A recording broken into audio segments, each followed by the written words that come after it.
Hello everyone, this is Jennifer, a better version of me on YouTube. It is April 28th, and I'm sorry that it's so dark in here, but I've had a headache for a while now, actually about a week, and I know it probably has to do with my sinuses because they obviously, like I said in my last video, couldn't do the entire sinus surgery because the hospital was ill-equipped, but I'm just trying to keep it kind of dark in here because light bothers me. I get migraines. Anyway, I'm making this video today because I told you, and I think like 3 or 4 videos ago, that I was going to join a new bariatric program. I stayed within the same health system. I go to Henry Ford Health System, which is a very reputable health system in Michigan. I don't know what the reputation is across the country or if you've ever heard of them or not, but it's very reputable in the Metro Detroit area. Um, and the hospital that I was going to before was the main hospital in Detroit. I was going there primarily because I thought that that was the only hospital around here that would take my insurance for the surgery.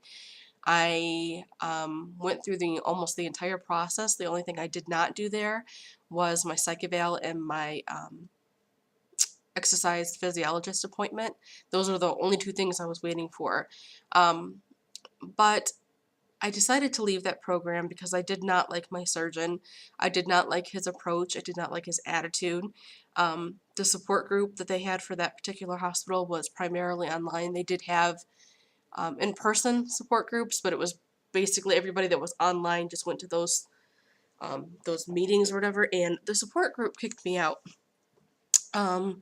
Apparently talking negatively about the doctor or raising concerns about the doctor was something that they did not like, and they also did not like people, or me, not people, they didn't like me bringing up food addiction and the difficulties that they may have.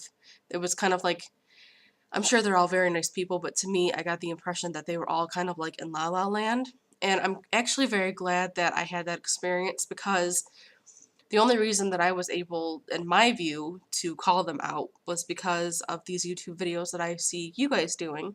And when I'm able to watch you guys and I see firsthand what you're going through, and I know that you have no reason to lie to me, it just doesn't make sense to me. It was almost like that was a cult or something, and they were, I don't know what their deal was, but at any rate, they kicked me out. And I just didn't get a good vibe from there. And I feel like if this surgery is as important as it is, which it is, I mean, everybody that I hear from on YouTube and otherwise that have had the surgery talk about it being their new birthday. And if it's something that significant and that important, I don't want to go to a surgeon that I don't feel comfortable with, that I don't feel understands me, that I don't feel has my best interest in mind, that I feel like has almost an egotistical view of his role um, in the surgery. So at any rate, I went to Wyandotte Hospital instead, which is much closer to my home. And the only reason I'm going there now is because I just found out that they've been, actually, I think as of November or December of last year, have been considered a center of excellence. And the only way that I can have my surgery is if I go to a center of excellence. So I was very, very glad that the Wyandotte Hospital had earned that reputation. And going to the orientation today, it was only an hour and a half. I guess there's 2 orientations. There's like this one that I went to tonight, which was really only an hour, not an hour and a half. Um, but it was like the very basic, these are the surgeries, this is, you know, the criteria you have to have, that kind of thing. And it was very interesting to note that the programs were so different. This program at Wyandotte Hospital, there's, like I said, there's 2 orientations. There's the basic one, and then there's a more thorough one that's about 6 or 7 hours long. They meet with you one-on-one that day.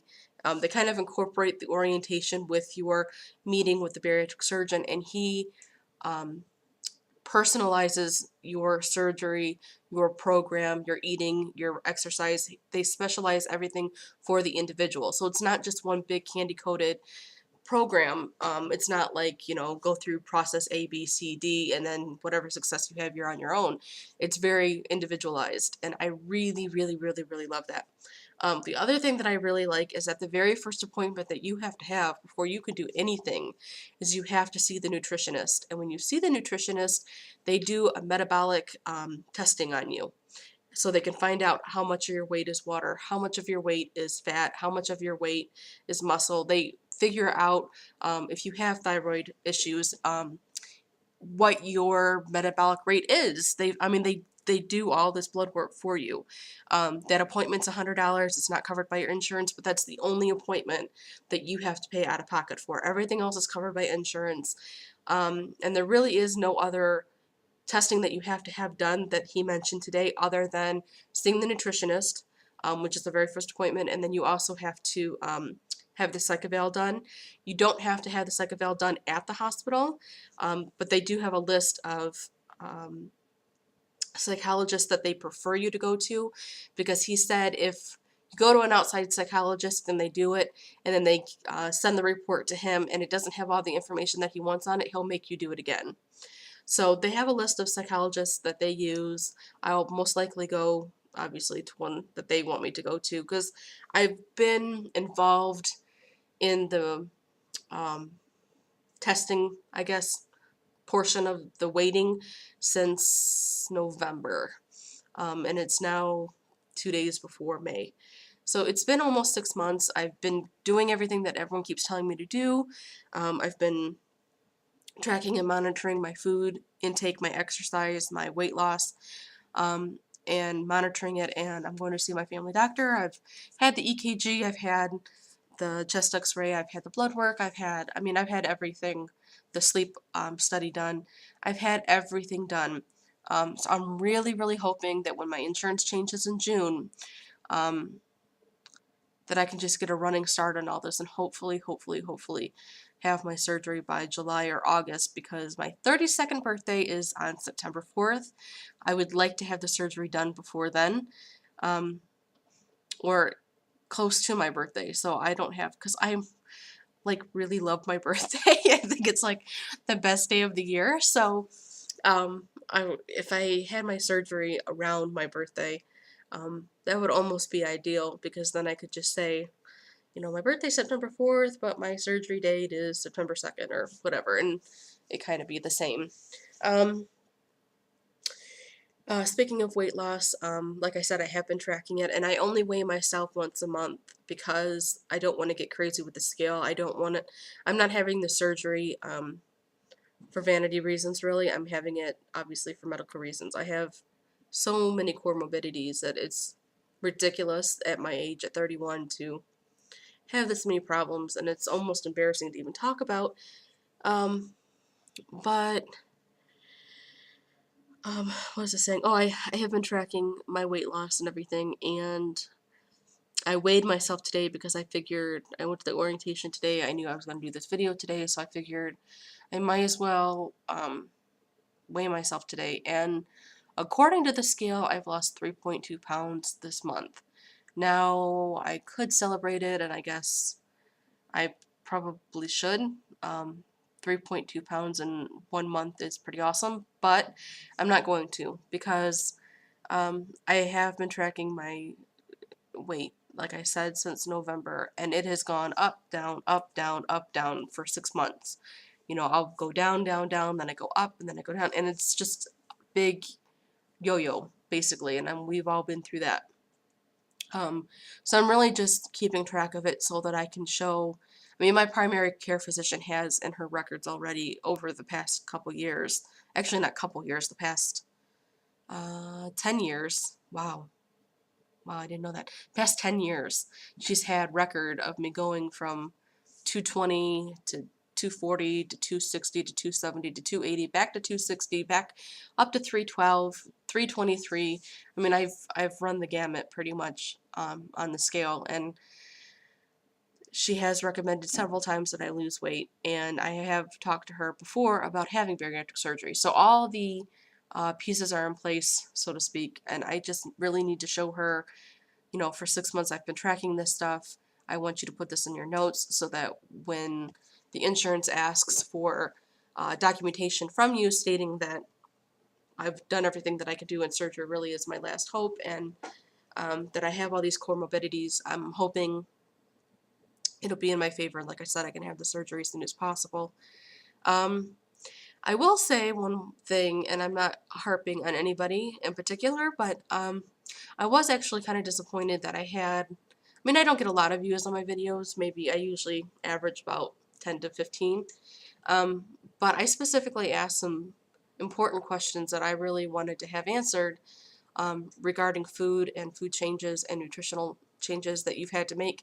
And I was very disappointed that not a single person um, contacted me in a message or left a comment. Nobody did anything. And um, I mean, I'm not going to say it made me mad or hurt my feelings, but I was disappointed because I feel like this community is so important.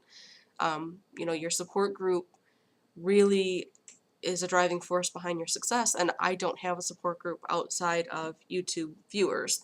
Um, you are my support group. So when I watch your videos, I try to comment as often as I can to provide the support for you and to provide the feedback for you. And um, I really would appreciate it if you guys could do the same for me. I really need that support. I really need that feedback. I need to know whether I'm on the right track or wrong track. I need to know how to prepare mentally for the obstacles that are obviously going to be before me. So I would really appreciate it if you guys could do that for me. It would help me a lot. My family is not really all that supportive of the surgery. My dad is really against it. He doesn't want me to do it at all. Noah, who is my ex-fiance, he's supportive the more he learns about it and the more he understands that I'm doing it for health reasons, but he really doesn't fully get it. So God bless his heart, he's doing the best he can, but really YouTube is the only place that I have the support. So it would mean the world to me if you guys could reciprocate what I give to you and give it back to me. Anyway, and that's all for now. Long video just to do a very simple update. I will probably not make another video again until I have something relevant to say. I'm not going to weigh myself again for another month. And I'm going to call next week to make my appointment with the nutritionist. And hopefully I can come up with $100. I had an interview today, and hopefully I got that job, because if I do, then things will be good. Excuse me. If I didn't, I may have to borrow money to have the nutritional visit. But I really need this for me, so I'm hoping people will understand that. Thank you so much for watching, and I apologize for the video being so long. If you have any questions, comments, whatever, please feel free to ask or leave them. And again, thank you so much. Have a good week. Bye.